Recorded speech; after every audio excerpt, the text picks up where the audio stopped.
In today's video, we will discuss Levan Saginashvili's visit to Japan and also further updates from the Devon and Brian Shaw collaboration. Now they have dropped an amazing podcast as well. So Levan Saginashvili is in an interesting state of arm wrestling right now because he almost every single year takes about at least 2 to 3 months completely off from arm wrestling, completely off from training. Sometimes due to injury and recovery like the past year, and sometimes voluntarily, and sometimes because he has so much of traveling and so much of TV shows to do, sometimes movies as well. And yet he's the most dominant guy out there.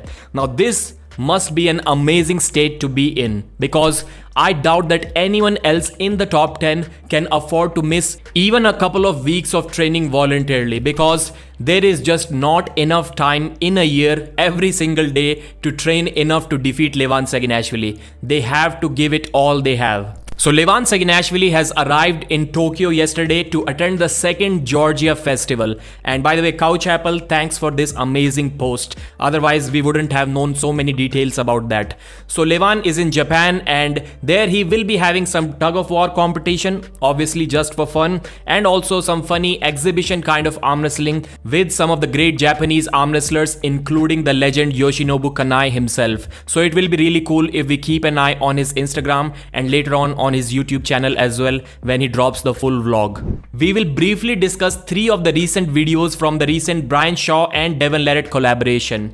So in the first video, Devon taught Brian everything that he does.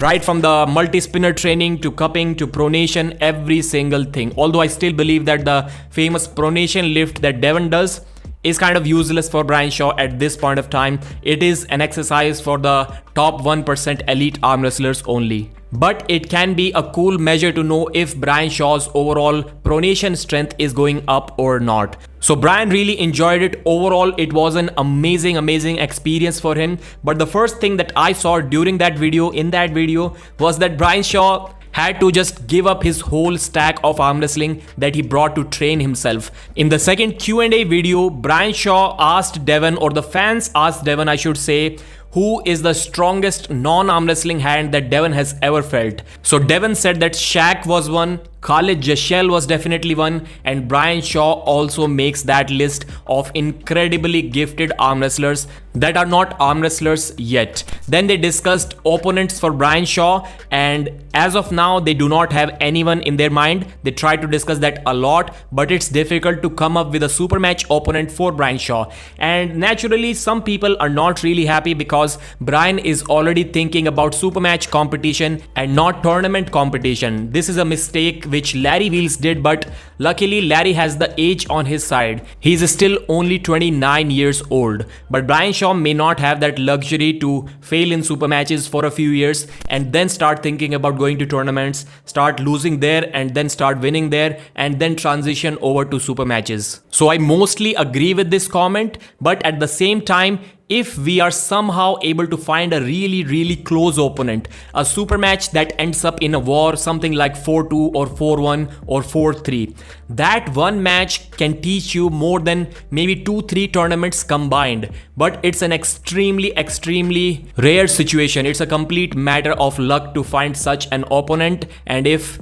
it is a mismatch, and that too for the opponent of Brian Shaw, if he destroys Brian, then it will not be a really cool sight for the fans and for Brian Shaw as well. Devon was asked what is Brian's primary movement, what is his ace as of now. Devon said that his press is definitely deadly, but still he would want Brian to arm wrestle only outside for about 2-3 years, mainly outside, while still keeping the press intact. So it's not like he should completely forget about the press. He should keep it in check. He should keep it as a standby weapon, but the main arm wrestling game for first 3 years should be top roll, and then he can do whatever he wants. He will be completely versatile. Devon also said that Brian's raw strength can be comparable to Levan, but of course it's Levan. Nobody can just go there and beat him. So Brian needs to train a lot. And during that podcast, which is about 1 hour 50 minutes long, and I think it is going to be probably the 3rd most popular podcast on Brian's channel, or maybe the 4th one, they discussed Devon's background right from the age 4 when he got interested into lifting weights because of Pumping Iron book, and then he got an itch for arm wrestling because of her grandmother, who was the state heavyweight champion at that time.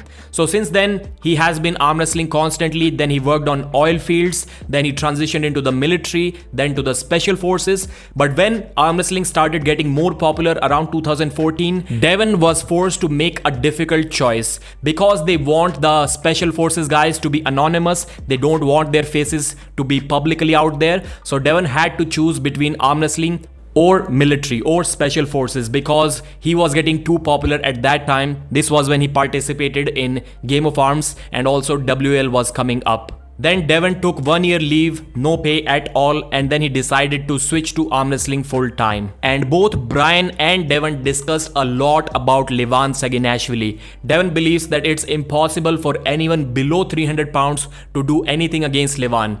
He is weighing 400 pounds and his body supports his 400 pound weight. He was way too massive when he used to compete in 110 kg division about a decade ago. That's when Devon saw Levan and he immediately sensed that his bone structure is way too big for 110 kg. So yeah, too much of focus is already on Levan Saginashvili. It's good for the views, it's good for the hypes. But is it good for Brian Shaw? Should he be thinking that high as soon as his first year in arm wrestling? Please mention your thoughts in the comment section, like the video and subscribe.